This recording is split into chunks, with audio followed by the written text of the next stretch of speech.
حمد و نعت، بیانات، تلاوت قرآن پاک خوبصورت آوازوں میں سننے اور دیکھنے کے لیے ہمارا چینل سبسکرائب کریں اور ساتھ میں بیل آئیکن پریس کرنا نہ بھولیں تاکہ ہماری ہر نئی ویڈیو آپ تک سب سے پہلے پہنچ سکے۔ اما بعد فاعوذ باللہ من الشیطان الرجیم، بسم اللہ الرحمن الرحیم۔ وَلَذِكْرُ اللَّهِ أَكْبَرُ، صدق اللہ العظیم وصدق رسولہ النبی الکریم، ونحن علی ذلک لمن الشاہدین والشاکرین والحمد للہ رب العالمین۔ اللہم صلی علی سیدنا محمد وعلی آل سیدنا محمد صلاۃ دائمۃ مقبولۃ تؤدی بہا الناق العظیم۔ عزیز دوستو، پچھلی نشست میں ذکر کے متعلق کچھ باتیں میں نے عرض کی تھی۔ آج کی نشست میں بھی ذکر کے متعلق کچھ معروضات پیش کرنی ہیں۔ اللہ تبارک و تعالی ہم سب کو کثرت کے ساتھ ذکر کرنے کی توفیق عطا فرمائے۔ دنیا میں ایک چیز کو ہم دیکھتے ہیں،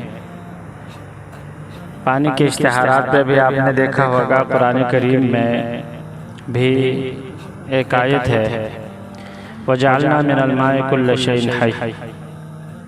اللہ فرماتے ہیں کہ ہم نے ہر چیز کی زندگی پانی میں رکھی ہے۔ اس دنیا کے اندر جہاں جہاں انسان ہے، چوپائے ہیں، جانور ہیں، وہاں پر آپ دیکھیں گے قرب و جوار میں پانی ضرور ہوگا۔ دنیا کے مختلف خطوں کو دیکھ لیں، جہاں پانی کی بہتات ہوتی ہے تو وہاں پر جنگلات اور ہریالی بھی زیادہ ہوتی ہے، اور جہاں پر پانی نہیں ہوتا ہے تو وہاں پر ہریالی بھی نہیں ہوتی، جنگلات بھی نہیں ہوتے ہیں۔ جہاں جہاں انسان اپنے لیے پارک بنا لیتا ہے، ہریالی چاہتا ہے، تو وہاں پر اس کو مصنوعی آرٹیفیشل پانی دینا پڑتا ہے۔ مسلسل پانی دیں گے تو وہاں پر ہریالی آئے گی۔ اس پوری کائنات میں اللہ تبارک و تعالی نے ہر چیز کی رونق اور ہر چیز کی زندگی کے پیچھے پانی کو رکھا ہے۔ جہاں زندگی کی رونق نظر آتی ہے تو وہاں پر ہمارا ذہن فوراً کام کرتا ہے کہ یار یہاں پر پانی ضرور ہوگا۔ ایک واقعہ بتا کے آگے میں اصل موضوع کی طرف آنا چاہتا ہوں۔ قرآن کریم سورہ سبا آپ نے پڑھی ہوگی۔ سورہ سبا میں ایک قوم کی تباہی کا ذکر ہے۔ 12 ڈیم تھے، 12 کے 12 ڈیم ان کے ٹوٹے اور پوری آبادی جب برباد ہو گئی، ان کی ضرورت کا پانی صنعاء یمن میں نہ رہا، تو یہاں جو لوگ غرق ہو کے پانی میں بہہ گئے وہ تو بہہ گئے، پر جو بچے تھے ان میں سے ایک قبیلہ تھا، قبیلہ بنو جرہم۔ قبیلہ بنو جرہم جو تھا، ان لوگوں نے پانی کی تلاش شروع کی کہ بھائی اب اپنی جگہ سے یہاں سے ہم پانی سے محروم ہو گئے، تو اب ہمیں پانی چاہیے زندگی گزارنے کے لیے۔ کچھ لوگوں نے ہوا میں کچھ پرندوں کو اڑ کر مکہ مکرمہ کی طرف جاتے ہوئے دیکھا، تو چونکہ پرانے لوگ تھے، جنگلی حیات کو جانتے تھے، کہنے لگے کہ یہ پرندے جس سمت پہ جا رہے ہیں ضرور وہاں پہ میٹھا پانی۔ ان پرندوں کے سمت پہ چلتے چلتے مکہ مکرمہ پہنچے تو اس وقت وہاں پر حضرت حاجرہ حضرت اسماعیل علیہ السلام کے ساتھ تھی، اور آب زمزم کا چشمہ ابل رہا تھا۔ بنو جرہم نے کہا کہ آپ لوگوں کی اگر اجازت ہو تو ہم لوگ یہاں پر ٹھہرے، کیونکہ ہم لوگ پانی کے ترسے ہوئے ہیں۔ حضرت حاجرہ علیہ السلام نے اجازت دے دی، فرمایا کہ 2 چیزیں ہیں، ایک یہ ہے کہ تم لوگوں کو یہاں پر رہنے کی اجازت شرط پہ دوں گی کہ پانی ہمارا رہے گا، تم لوگ پانی پہ دعویٰ دار نہیں ہوں گے، پانی کے اوپر تمہارا کوئی قبضہ کوئی دعویٰ نہیں ہوگا، باقی جتنا استعمال کر لو۔ دوسرے نمبر پر کہا کہ میرا اور میرے بچے کا خرچہ بھی تم لوگوں کے ذمہ ہوگا۔ حضرت ابراہیم علیہ السلام کو تو حکم دیا کہ جاؤ اپنے بیٹے اور اپنی بیوی کو لقدق صحرا میں چھوڑ کے آ جاؤ، حضرت ابراہیم علیہ السلام جب چھوڑ کے جا رہے تھے تو ایک دفعہ حضرت حاجرہ نے آواز دی کہ ابراہیم آپ ہمیں چھوڑ کے کہاں جا رہے ہیں؟ کوئی جواب نہیں دیا۔ دوسری دفعہ پھر آواز لگائی، ابراہیم ہمیں چھوڑ کے کہاں جا رہے ہو؟ کوئی جواب نہیں دیا۔ تیسری دفعہ کہا کہ ابراہیم کیا اللہ کا یہی حکم ہے؟ تو فرمایا ہاں اللہ کا یہی حکم ہے۔ تو حضرت حاجرہ نے کہا اذن لا یضیعنا اللہ، پھر اللہ تعالی ہمیں ضائع نہیں کرے گا۔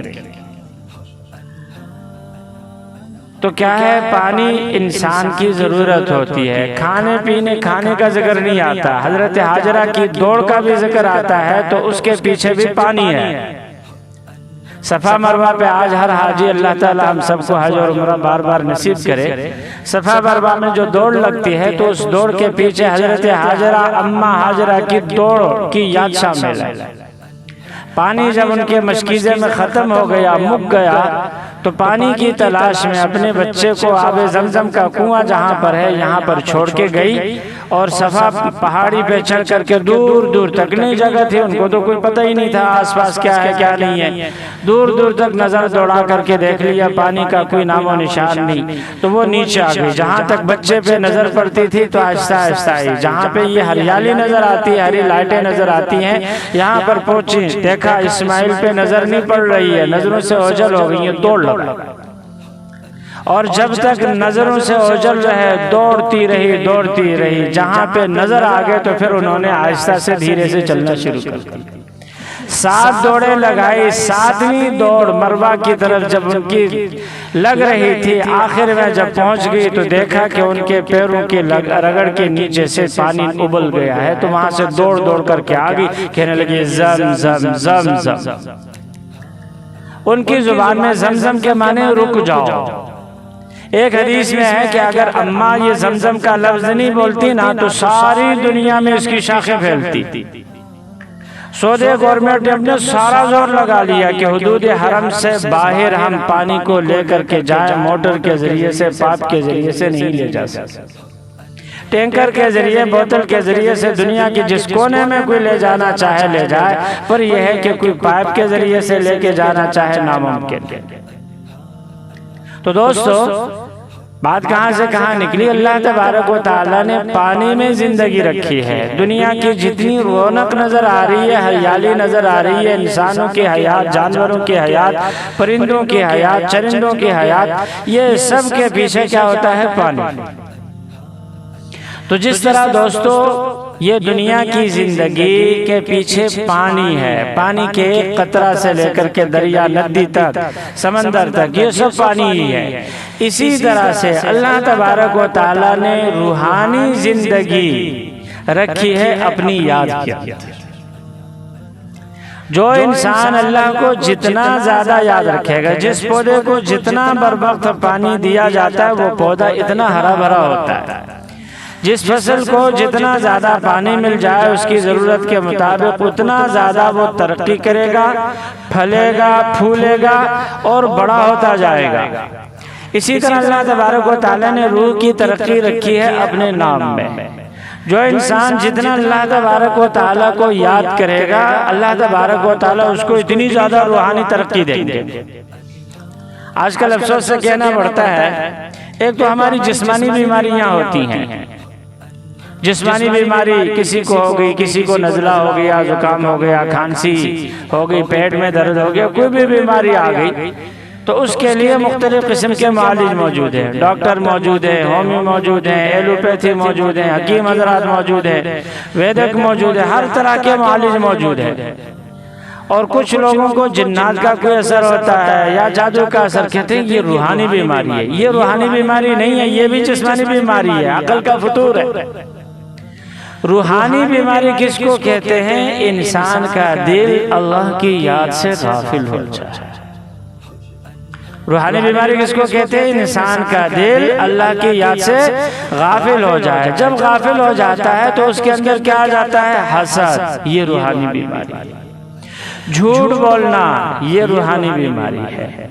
اور غصہ کرنا، یہ روحانی بیماری ہے۔ یہ ساری چیزیں جو گالیاں دینا، یہ روحانی بیماری ہے۔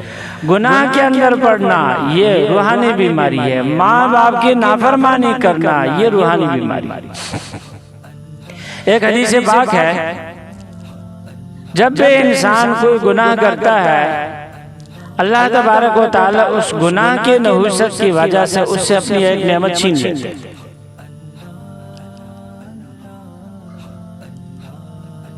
ایک عالم نے یہ بات سنی اور وہ کسی گناہ کے اندر مبتلا ہو گیا تھا۔ اب اس کے ذہن میں یہ بات بھی آ رہی ہے کہ یار حدیث میں تو ہے کہ انسان گناہ میں مبتلا ہو جاتا ہے تو اس کے بدلے میں ایک نعمت سے اس کو محروم کر دیا جاتا ہے۔ ادھر دیکھو اللہ تبارک و تعالیٰ کی نعمتیں بہت بے شمار میرے اوپر ہو رہی ہیں۔ اس سے ایک بات وہ ذہن میں رہے، عام طور پر انسان یوں سمجھتا ہے کہ یار یہ دیکھو کافر ہیں، ہم سے اچھی زندگی گزار رہے ہیں، کھاتے پیتے ہیں، اچھی بہترین قسم کے لائف سٹائل جس کو بولتے ہیں وہ گزار رہے ہیں، اور ہم لوگ ہیں ادھر ساری مصیبتیں ہمارے اوپر ہیں۔ اللہ اکبر۔ بھئی ساری مصیبتیں اپنی جگہ پہ، لیکن ایمان جیسی نعمت سے اللہ نے ہم کو نوازا ہے نا، کافروں کی ساری دولت اس کا مقابلہ نہیں کرتا۔ ایمان کوئی معمولی دولت اللہ تبارک و تعالیٰ نے دی۔ ربما یود الذین کفروا لو کانوا مسلمین۔ یہ جتنے بڑے بڑے کافر نظر آ رہے ہیں، بل گیٹس ہو، فلاں ہو، ایپل کمپنی والا، دنیا کے بڑے بڑے بادشاہ، بڑے بڑے سردار، قرآن کریم میں اللہ 14ویں پارے کے پہلی آیت ہے، ربما یود الذین کفروا لو کانوا مسلمین۔ یہ سارے کے سارے کافر دل سے تمنا کریں گے کہ کاش کہ ہم مسلمان ہو جائیں۔ ایک آدمی نے کلمہ پڑھا، زندگی میں اس کو ساری زندگی دکھوں اور تکلیف میں اس نے گزار دی، کبھی کس بیماری کبھی کس بیماری میں پڑتا رہا، کبھی راحت کا ایک پل نہیں پایا۔ اللہ تبارک و تعالی جنت میں صرف اس کو ایک چکر لگوا لیں گے، ایک غوطہ دے کر کے پوچھیں گے میرے بندے یہ بتا، ہل مر بک بؤس ہل مر بک شدت، تیری زندگی میں کبھی کوئی سختی آئی ہے، کوئی تکلیف کیا تم نے دیکھی ہے؟ وہ قسم کھا کے کہے گا واللہ یا رب ما مر بی بؤس ولا شدہ، اللہ اے اللہ تیرے ذات کی قسم نہ کبھی کوئی سختی گزری ہے، نہ کبھی کوئی تکلیف میں نے محسوس کی۔ اور ایک آدمی دنیا کا سب سے زیادہ راحت اور عیاشی کرنے والا، یوں سمجھ لیں پیدائش سے لے کر کے مرتے دم تک کبھی اس کو سر درد کی بھی شکایت نہیں، جو چاہا مل گیا، جہاں چاہا چلا گیا، سونے کی چمچ منہ میں لے کے پیدا ہو گیا، یوں سمجھ لیجئے، کبھی کوئی تکلیف کوئی سختی کوئی بیماری کوئی پریشانی اس کی زندگی میں نہیں آئی۔ بادشاہت کی زندگی پا کر کے اس دنیا سے چلا گیا، اللہ تبارک و تعالیٰ اسے ایک غوطہ جہنم کا دے کر کے اس سے پوچھیں گے میرے بندے کبھی کوئی راحت دیکھی ہے؟ وہ کہے گا واللہ ما مر بی، اے اللہ تیری ذات کی قسم کبھی ایک پل کے لیے میں نے کوئی راحت نہیں دیکھی۔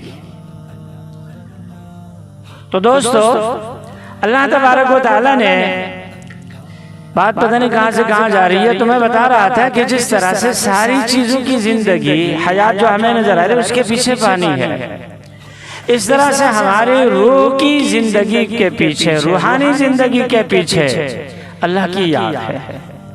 جو انسان اللہ تبارک و تعالیٰ کو کثرت سے یاد کرے گا، اللہ تبارک و تعالیٰ اسے اتنی زیادہ روحانی ترقی عطا فرمائے گا۔ ہماری چونکہ سوچ، ہماری فکر اسی دنیا کے رنگ و بو میں قید ہے، اس لیے ہم سمجھتے ہیں کہ یار وہ فلاں آدمی اتنے سالوں سے اللہ اللہ کر رہا ہے، کبھی اس کو ہوا میں اڑتے ہوئے نہیں دیکھا، کبھی اس کو پانی پہ تیرتے ہوئے نہیں دیکھا۔ بھئی روحانی ترقی کا یہ مطلب نہیں ہے کہ انسان اپنے جسم کو چھوڑ کے ہوا میں اڑ رہا ہو، پانی پہ تیر رہا ہو۔ روحانی ترقی کا مطلب یہ ہے کہ اللہ کے ساتھ محبت اور اللہ کا قرب اس کو مل جائے۔ اس چیز کا اندازہ اس دنیا کی زندگی میں کرنا مشکل ہوتا ہے۔ ایسے بندوں کے لیے اس چیز کا احساس کب شروع ہوتا ہے کہ جیسے ان کے مرنے کا ٹائم قریب ہوتا ہے۔ مرنے سے پہلے ہر انسان کو پتہ چل جاتا ہے کہ اب اس کا اگلا مقام کیسا ہے۔ نیک انسان ہو اس کے لیے فرشتوں کی آمد ہی بتا رہی ہوتی ہے کہ اب کہاں جانا ہے اس نے۔ برا انسان ہو، گناہگار انسان ہو تو فرشتوں کی آمد ہی اس کو بتلا رہی ہوتی ہے کہ اب اس کا ٹھکانہ کیا بنے گا۔ رابعہ بصریہ کا جب آخری ٹائم ہوا تو گھر والوں کو کمرے سے جتنے تھے سب کو باہر نکال دیا، اور نکال دینے کے بعد ایک آواز باہر والوں نے سنی۔ اس آواز میں کیا لفظ تھا؟ یا ایتھا النفس المطمئنہ ارجعی الی ربک راضیۃ مرضیہ فادخلی فی عبادی وادخلی جنتی۔ تو ہر انسان کو مرنے سے پہلے اندازہ ہو جاتا ہے، اگر وہ نیک ہو کر کے زندگی گزارے گا مرنے سے پہلے اس کو اندازہ ہو جائے گا۔ نبی کریم صلی اللہ علیہ وسلم کے پاس فرشتہ خود آیا،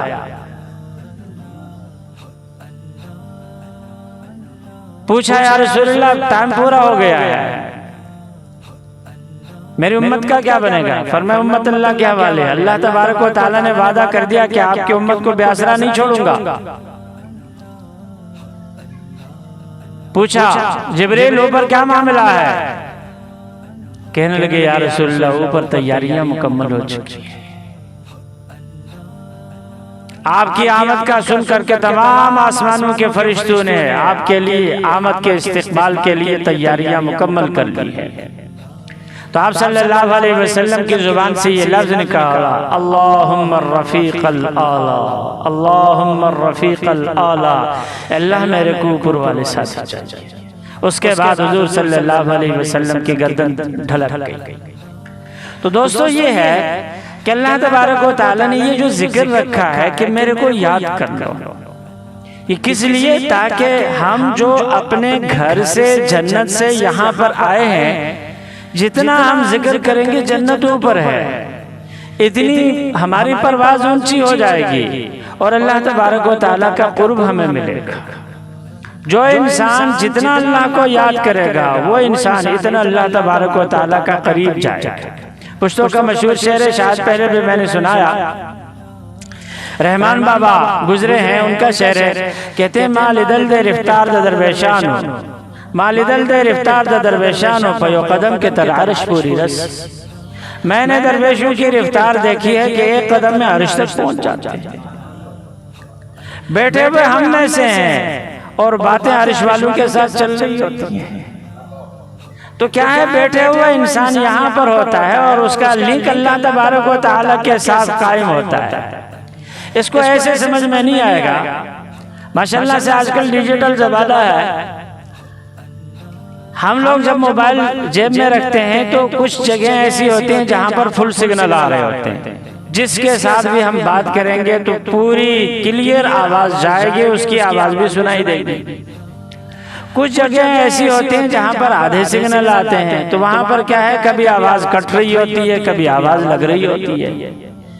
کچھ جگہیں ایسی ہوتی ہیں جہاں پر بالکل آخری جو سگنل ہوتا ہے وہ بھی کبھی جل بجھ کر رہا ہوتا ہے، کبھی منہ دکھا رہا ہوتا ہے، کبھی چھپ رہا ہوتا ہے۔ تو وہاں پر ہماری آدھی سے زیادہ بات غائب ہوتی ہے، کوئی ہیلو ہیلو کی آواز جا رہی ہوتی ہے۔ جو انسان کثرت سے اللہ کو یاد کرے گا، یوں سمجھ لیں کہ اس کے فل سگنل عرش کے ساتھ قائم ہے۔ وہ جہاں پر بھی ہوگا، جس حالت میں بھی ہوگا، اس کی ڈائریکٹ لنک اللہ تبارک و تعالیٰ سے ہوگی، اللہ سے وہ بات کرے گا۔ اور جو انسان ذکر سے جتنا دور ہوگا اس کے سگنل اتنے ہی ڈاؤن ہوں گے۔ مصیبت آئے گی، کبھی ایک جگہ پہ جائے گا، کبھی دوسری جگہ پہ آ جائے گا، اللہ سے اس کا لنک ہی نہیں ہوگا۔ اور ظاہر ہے اللہ تبارک و تعالیٰ سے جب لنک ہی نہیں ہے، اللہ سے مانگ ہی نہیں رہے ہیں، تو اللہ تبارک و تعالیٰ بھی چھوڑ دیتے ہیں، فرماتے ہیں کہ چلو یہ ان کو ٹکریں مارنے دو، ٹکریں مار مار کے جب تھک جائے میرے پاس آئے گا تو پھر ہم اس کا کام کریں گے۔ تو اللہ تبارک و تعالیٰ نے جو قرآن کریم میں ہمیں ذکر کرنے کا حکم دیا ہے، اس ذکر کی وجہ سے ہمیں اللہ تبارک و تعالیٰ کا قرب ملے گا، اور جتنا ہم زیادہ ذکر کریں گے، اچھا دنیا میں ہم لوگوں نے بڑا عجیب دیکھا، جو لوگ اللہ کو زیادہ ذکر کر کے اس دنیا سے چلے گئے، چاہیے تو یہ تھا کہ بعد میں آنے والے ان کے نقش قدم پر چلتے کہ یار یہ اللہ کے نیک بندے ہیں، اللہ کے اتنے قرب تک وہ پہنچے، کس وجہ سے پہنچے؟ ذکر کے ذریعے سے، نیکیوں کے ذریعے سے، اللہ کو یاد کرنے کے ذریعے سے۔ ہمیں چاہیے ہم بھی اسی طرح سے یاد کر لیں، اللہ اکبر، لیکن ہم نے الٹا کام شروع کر دیا۔ وہ والا ایک شعر ہے کہ مانگا کریں گے اب تو دعا ہجر یار کی، مانگا کریں گے اب تو دعا ہجر یار کی، آخر تو دشمنی ہے دعا کو اثر کے ساتھ۔ بھئی دعا مانگتے مانگتے اثر دکھ ہی نہیں رہے تو اب الٹا دعا مانگیں گے۔ ایک دوسرا شعر ہے، ہم پھر آقا یار میں گلگل کے ہاتھی ہو گئے، ہم پھر آقا یار میں گلگل کے ہاتھی ہو گئے، اتنے گلے رستم کے ساتھی ہو گئے۔ گھلتا ہے تو بندہ پتلا ہو جاتا ہے، اور یہاں گھل کے کیا ہو رہا ہے؟ رستم کے ساتھی ہو رہے ہیں۔ تو جو اللہ کے نیک بندے تھے ان کے ساتھ محبت کا تقاضا یہ تھا کہ جس نقش قدم پہ وہ چلے ہیں ہم اسی نقش قدم پہ چلتے ہیں۔ وہ اللہ کو یاد کر کر کے اس مقام پر پہنچے کہ ادھر ان کے دل میں آرزو پیدا ہوتی تھی، ادھر اللہ تبارک و تعالیٰ ان کی تمنا پوری کر دیتے تھے۔ جس کے لیے ہاتھ بھی نہ ہلاتے کہ چل بچہ اللہ تیرا کام کر دے گا، بچہ چلا جاتا تھا اللہ اس کا کام کر دیتے تھے۔ یہ مقام ان کو ملا کس وجہ سے؟ اللہ کو یاد کرنے کی وجہ سے۔ اب جو بھی ان کے ساتھ محبت کرنے والے ہیں، جو ان کے نام لیوا ہیں، ان کے ساتھ تعلق والے ہیں، ان کو چاہیے تھا کہ بھائی جو مقام جس وجہ سے ان کو ملا ہے وہ ذریعہ ہم بھی اختیار کر لیں۔ اب وہ تو کرنا نہیں ہے، جا کر کے ان کے قبر پہ مزار بنا دیا، اور مزار بنانے کے بعد لوگوں سے مانگنا شروع کر دیا، بھئی غازی راضی تے رب راضی، غازی راضی تے رب راضی، غازی کے نام پہ دیتے جاؤ رب تم کو نوازتا جائے گا۔ بھئی غازی اس مقام پر پہنچا تو کس وجہ سے؟ اللہ کو یاد کر کے۔ اب تم اس کے قبر پر لوگوں سے مانگ کر کے اس مقام کو پہنچو۔ تو یہ چیز ایسی ہے جو انسان کو اللہ سے دور کر دیتی ہے۔ اللہ کے نیک بندوں کے ساتھ محبت کرنا یہ ایک عبادت ہے۔ احب الصالحین ولست منہم لعل اللہ یرزقنی صلاحا، میں نیک تو نہیں ہوں پر نیکوں کے ساتھ محبت کرتا ہوں، شاید اس وجہ سے اللہ میرے کو بھی نیک بننا چاہتا ہے۔ تو نیک لوگوں کے ساتھ محبت کرنے کا تقاضا یہ ہے کہ جو نیک لوگوں کی زندگی جیسے گزری ہے ہم اپنی زندگی ویسے گزارتے ہیں۔ کوئی انسان حضور صلی اللہ علیہ وسلم کے ساتھ محبت کرتا ہو تو آپ علماء سے سنتے ہوں گے، بزرگوں کو آپ نے پڑھا ہوگا، بزرگ ہمیشہ ایک چیز یہ بتاتے ہیں، جس انسان کے دل میں حضور کی جتنی محبت ہے اس انسان کی زندگی کو دیکھو، جتنی زیادہ وہ محبت کرے گا اتنی زیادہ اس کی زندگی حضور کی زندگی کے ساتھ مشابہ ہوگی۔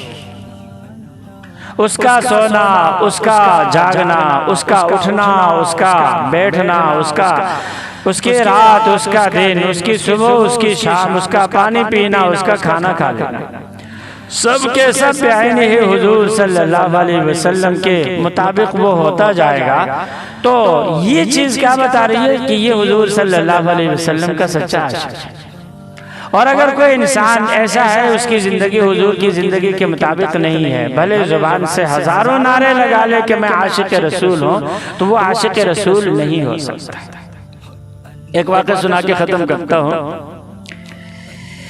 اللہ، ہندوستان کے ایک شاعر نے نبی کریم صلی اللہ علیہ وسلم کی مدح سرائی میں بڑی اچھی ایک نعت لکھی فارسی میں۔ وہ نعت مشہور ہوتے ہوتے ایران پہنچی تو ایک ایرانی شاعر نے جب وہ نعت سنی، پڑھ لینے کے بعد اس کے دل میں محبت پیدا ہو گئی، کہنے لگے جس نے حضور صلی اللہ علیہ وسلم کی محبت میں اتنی اچھی نعت لکھی ہے وہ انسان کتنا زیادہ نیک ہوگا۔ چلو میں جا کر کے اس سے ملتا ہوں۔ ایران سے چلا ہندوستان، وہاں جا کر کے پتہ پوچھتے پاچھتے اس کے گھر پہنچا تو گھر والوں نے بتایا کہ وہ ذرا نائی کے دکان پہ آپ کو ملیں گے، نائی کے دکان پہ چلا گیا ہے۔ وہاں پر جب دیکھا ہاں بھائی فلاں نام کا شاعر کون ہے، تو وہ نائی نے کہا کہ یہ میرے سامنے بیٹھا ہوا ہے۔ دیکھا کہ وہ داڑھی مڈوا رہا ہے۔ اتنا دور سے دیکھنے کے لیے انڈیا کے ہندوستان گیا اور وہاں اس کو نائی کے پاس داڑھی مونڈتے ہوئے دیکھا تو اس کے دل کو بڑا دکھ ہوا۔ اسی دکھی انداز میں کہنے لگے کہ آغا ریشمی خراشی، آغا ریشمی خراشی۔ کہا کہ حضرت کیا آپ داڑھی مڈوا رہے ہیں؟ تو اس نے نائی کو اشارہ کیا کہ پیچھے ہٹو، اور اس کی طرف متوجہ ہو کے کہا کہ آغا ریشمی خراشم ولیکن دلے کسے نمی خراشم۔ کہنے لگے کہ ہاں داڑھی مڈوا رہا ہوں پر کسی کا دل نہیں دکھا رہا۔ تو وہ ایرانی شاعر کہنے لگا کہ بلے دل رسول اللہ می خراشی۔ کہا کسی اور کا دل دکھا رہے ہو یا نہیں، پر حضور صلی اللہ علیہ وسلم کے دل کو ضرور دکھا۔ جس انسان کے دل میں محبت ہوتی ہے تو اس کے کردار سے، اس کے افعال سے، اس کے اقوال سے، اس کے شب و روز سے انسان کو اندازہ ہو جاتا ہے کہ یار یہ عاشق رسول ہے۔ حضرت اویس قرنی رحمہ اللہ جب نبی کریم صلی اللہ علیہ وسلم کا دندان مبارک احد میں شہید ہو گیا تو انہوں نے دل میں کہا کہ ارے تم حضور سے محبت کرتے ہو، تم کیسے یہ عاشق ہو، محبت کرنے والے ہو، حضور کے منہ میں ایک دانت نہ ہو اور تمہارے منہ میں دانت ہو۔ مار کے خود اپنے ہاتھ سے اپنا ایک دانت توڑا۔ پھر دل میں خیال آیا حضور کا شاید یہ دانت نہیں ٹوٹا، دوسرا دانت ٹوٹا ہے۔ ایسا کرتے کرتے اوپر کا سارا جبڑا خالی کر دیا۔ پھر ذہن میں آیا شاید اوپر کا نہیں نیچے کا ٹوٹا ہے، ایک ایک کر کے سارے دانت توڑ دیے۔ کہا کہ حضور بغیر دانت کے اور میں دانتوں کے ساتھ۔ حضرت علی رضی اللہ تعالیٰ عنہ کی ملاقات ہوئی حضور کے انتقال کے بعد۔ فرمایا اویس، کہنے لگے جی۔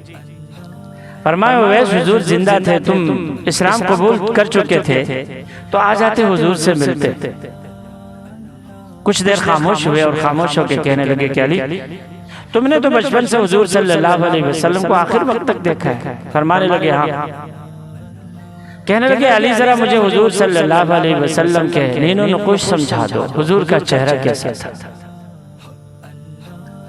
جیسے اویس پوچھنا چاہتے تھے حضرت علی رضی اللہ تعالیٰ عنہ نہیں بتا سکے۔ کہنے لگے کہ علی اب سنو میں بتاتا ہوں۔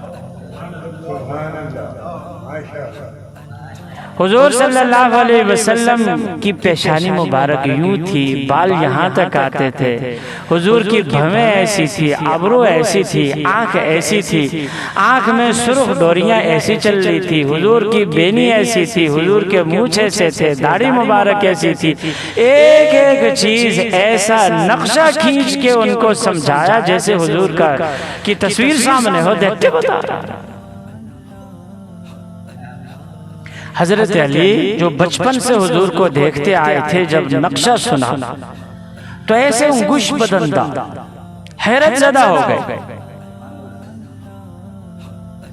جب سارا نقشہ بتا دیا تو آخر میں پوچھا کہ اویس تم نے تو ساری زندگی حضور کو دیکھا نہیں، لیکن تم نے بتایا کیسے؟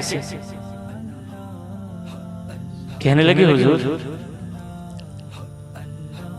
میں جو حضور کو نہیں دیکھ سکا تو حضور کی اطاعت میں نے نہیں دیکھا، ماں کی خدمت کرتے ہوئے۔ حضور کا حکم یہ تھا کہ ماں کی خدمت کرتے رہو، جب تک ماں کی خدمت کی ضرورت ہے میرے پاس مت آنا۔ اور چونکہ حضور سے سچی محبت کرتا تھا اس لیے ان کے حکم کا میں نے پاس رکھا۔ اللہ تبارک و تعالی نے آج مجھے یہ صلہ دیا ہے کہ حضور صلی اللہ علیہ وسلم کی روز مجھے زیارت ہوتی ہے۔ یہ جو آپ اپنا ٹھٹا چلے جاتے ہیں وہاں پر جو مزار ہے عبداللہ شاہ اصحابی، بہت سارے ساتھی سمجھتے ہیں کہ شاید یہاں پر کسی صحابی کی قبر ہے، حقیقت یہ ہے کہ صحابی کی قبر نہیں۔ جو عبداللہ صاحب وہاں پر مدفون ہیں یہ حضرت شیخ عبد القادر جیلانی رحمہ اللہ کی نسل میں سے ہیں، اور 13ویں پشت میں جا کر کے ان سے سلسلہ نسب ملتا ہے۔ ان کو عبداللہ شاہ صحابی اس لیے کہتے ہیں کہ وہ حضور کے اتنے سچے عاشق تھے کہ جب بھی کوئی ان کو مشکل پیش ہوتی تھی درود پڑھتے تھے قبلہ رخ ہو کر کے، اور حضور صلی اللہ علیہ وسلم کے زیارت کی تمنا کرتے تھے تو کھلی آنکھوں ان کو حضور کی زیارت ہوتی تھی، اس لیے ان کو کہتے تھے عبداللہ شاہ صاحب۔ تو جو انسان اللہ والا بننا چاہتا ہے نا، اس کے لیے بنیادی سیڑھی اللہ کو یاد کرنے کے ساتھ ساتھ حضور صلی اللہ علیہ وسلم کی اتباع ہے۔ جو انسان حضور کی جتنی اتباع کرے گا، اللہ کو جتنا یاد کرے گا، کرتے کراتے اس کا آخر میں ثمرہ جو ملتا ہے وہ یہ ہے کہ انسان کے اندر حضور کی اتباع آ جاتی ہے۔ مولانا روم رحمہ اللہ کا شعر ہے، کہتے ہیں، فرماتے ہیں کہ زندگی آمد برائے بندگی، زندگی آمد برائے بندگی، زندگی بے بندگی شرمندگی، زندگی آئی ہے بندگی کے لیے، جو زندگی بندگی کے بغیر ہو وہ زندگی شرمندگی ہوتی ہے۔ کامل بندگی کے لیے کثرت سے اللہ کو یاد کرنا ضروری ہے، اور جو انسان بندگی میں جتنا کمال حاصل کرے گا وہ انسان اتنا حضور کی زندگی اس کے اندر کافی ہو جائے۔ تو اس لیے یہ جو تصوف کی طرف سے، خانقاہوں کی طرف سے صدا لگائی جاتی ہے کہ بھائی اللہ اللہ کرو، اب وہ اللہ اللہ دل سے کرنے کا کیوں بولتے ہیں؟ انشاءاللہ اگلی کسی نشست میں عرض کروں گا کہ ہمیں دل سے بولنے کا کیوں کہہ رہے ہیں۔ زبان میں تو ذکر کر سکتی ہے، آنکھ میں تو ذکر کر سکتی ہے، کوئی اور حصہ بھی ذکر کر سکتا ہے، لیکن یہ لوگ کیوں بولتے ہیں کہ دل سے ذکر کر لو؟ انشاءاللہ اگلی کسی نشست میں عرض کر دوں گا۔ اللہ تبارک و تعالی ہم سب کو کثرت سے ذکر کرنے کی توفیق دے۔ وآخر دعوانا